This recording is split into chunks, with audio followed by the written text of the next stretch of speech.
Santa and the reindeer Rays, they decked the halls over at the Trop today. The Rays celebrated Christmas in July, and it almost felt like the team received an early Christmas present because that 8-game skid is finally a thing of the past. Rays-Orioles series finale, and the home team trying to avoid the sweep.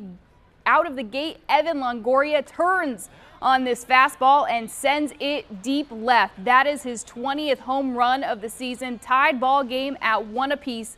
Bottom of the second inning, Oswaldo Arcia with 1 on and 2 outs reaches for it and he hits the opposite field home run, a 2-run blast. Rays are up 3-1.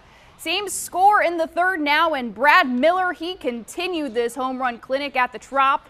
He goes deep left. Rays are now up 4-1. Jake Odorizzi, he pitched 6 innings, allowed 7 hits and 2 runs, struck out 7, gets out of the jam here in the 5th inning, gets Chris Davis to fly out to end the frame, and Longo with some extra insurance here for the Rays in the 8th.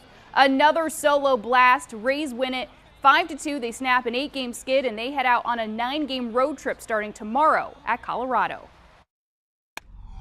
Yeah, it's any win right now is welcomed. This hopefully can jumpstart us in the second half. I mean, we're starting to get the pieces back. I think the guys are confident that we can go on a run and hopefully make some fun of it towards the end.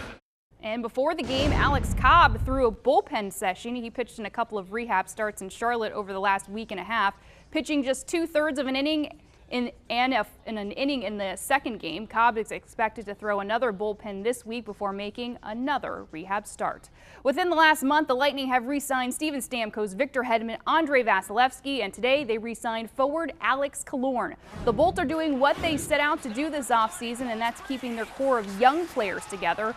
Killorn signed a 7-year contract worth just over $31 million. That averages out to be about $4.45 million a year. So Lightning re-signed another key piece of their team for years to come, but there are still moves to make. There are 3 restricted free agents that general manager Steve Yzerman hopes to re-sign. They are Nikita Kucherov, Vlad Namestnikov, and Nikita Nesterov.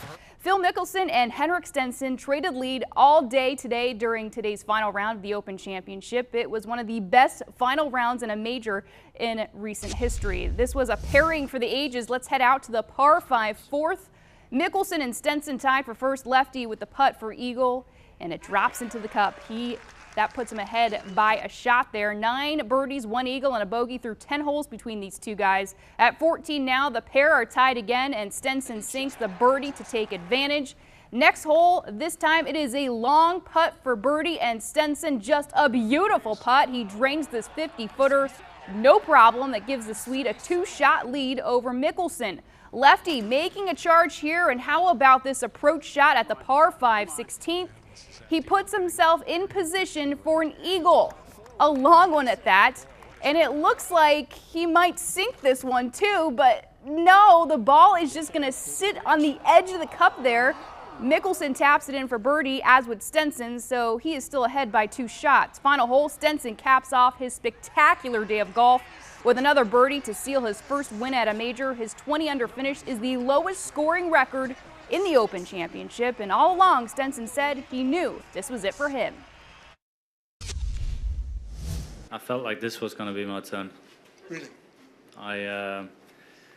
It's not something you want to run around and shout, but I felt like this was going to be my turn.